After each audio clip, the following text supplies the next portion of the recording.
Salut à tous, ravi de retrouver sur Direct Course. Le quintet de ce jeudi se déroulera sur l'hippodrome de Chantilly. Il s'agira du prix de Précis, une épreuve qui s'adresse à des chevaux de 4 ans et plus. Et au regard des forces en présence, je pense que les plus jeunes sont capables de se tailler la part du lion. On commencer par le numéro 5 Atatir, un cheval qui certes a acquis son dernier succès dans une course à réclamer. Cela dit, en 4 tentatives dans les quintets, il compte déjà 3 places d'honneur et une place de 7ème dernièrement à Maison Lafitte, où ce jour-là il n'a pas eu le meilleur des parcours. La distance n'est pas imputable à cet échec, mais surtout les circonstances de course, mieux vaut donc le reprendre en confiance. Je lui opposerai le numéro 2 Azagaya. Il ne faut pas le juger hâtivement sur son dernier échec dans une épreuve de manufacture disputée le 7 juillet à Maison Lafitte, mais plutôt retenir sa bonne deuxième place obtenue à Longchamp en semblable compagnie. Muni de hier pour la première fois, il mérite d'être repris en confiance. Le 7 Misquin, attention à lui, certes il est inexpérimenté, certes il va découvrir l'hippodrome de Chantilly, mais attention, il est perfectible, il dépend de l'entraînement de John Hammond, en pleine forme et un professionnel britannique toujours redoutable dans les compétitions de ce genre. Attention donc, il peut venir corser les rapports de cette épreuve, le 7 Misquin. Ensuite le 9 Pelvoux, s'il est toujours à la recherche d'un premier succès dans les quintets, il y compte déjà de solides références, il comptant notamment 6 podiums en 15 sorties. Sachez également qu'il bénéficiera de la montre de Christophe Soumillon. Sachez également qu'il a bien fini dernièrement, preuve de sa bonne forme. Mieux vaut donc lui accorder crédit. Seul bémol et seul hic, il est peut-être meilleur en terrain lourd.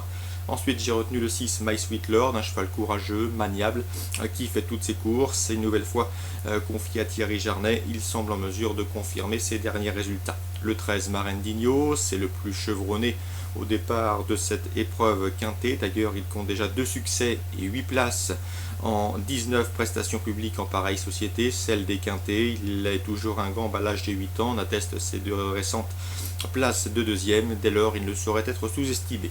Ensuite, j'ai retenu le numéro 11, Sindar Secret. Elle vient de manifester un net regain de condition, se classant 3ème d'un handicap disputé récemment sur cet anneau, même si elle n'a pas passé le poteau en tête depuis presque un an. Sa chance pour un accessite est évidente. Et attention également au numéro 16, Spirit Bird, un cheval qui a été casté au printemps, qui a maintenant 2 courses de rentrée dans les jambes. La dernière fois, il a eu un parcours né au vent. Il ne faut pas le juger sur cette perf. Il ne faudrait pas être étonné de le voir ici repointer le bout des naseaux.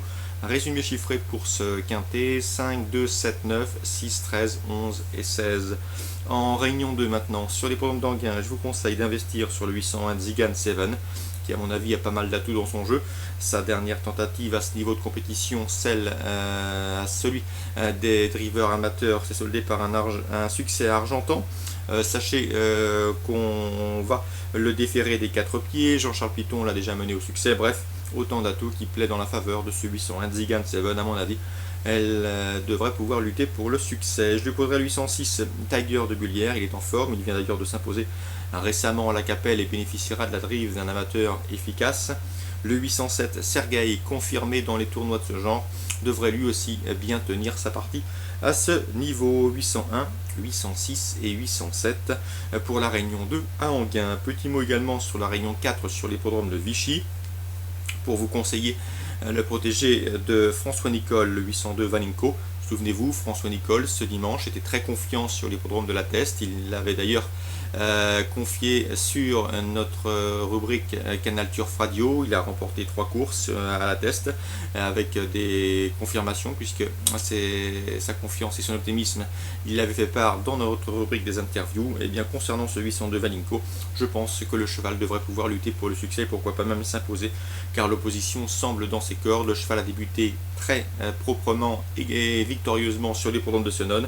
Ce jour-là, il devançait notamment le 801 Voldor, qui a depuis gagné sur l'hippodrome de Gorlais, donc une ligne qui plaide à sa faveur. Le 801 Voldor qui sera d'ailleurs également de la partie dans cette 8e course en Réunion 4 à Vichy. Donc Réunion 4 à Vichy, le 802 Valinko, présenté par le très en forme François Nicole, et le 801 Voldor, qui devrait pouvoir une nouvelle fois terminer sur le podium. Voilà pour les infos de ce jeudi. Bonne journée, très bon jeu à tous et à demain.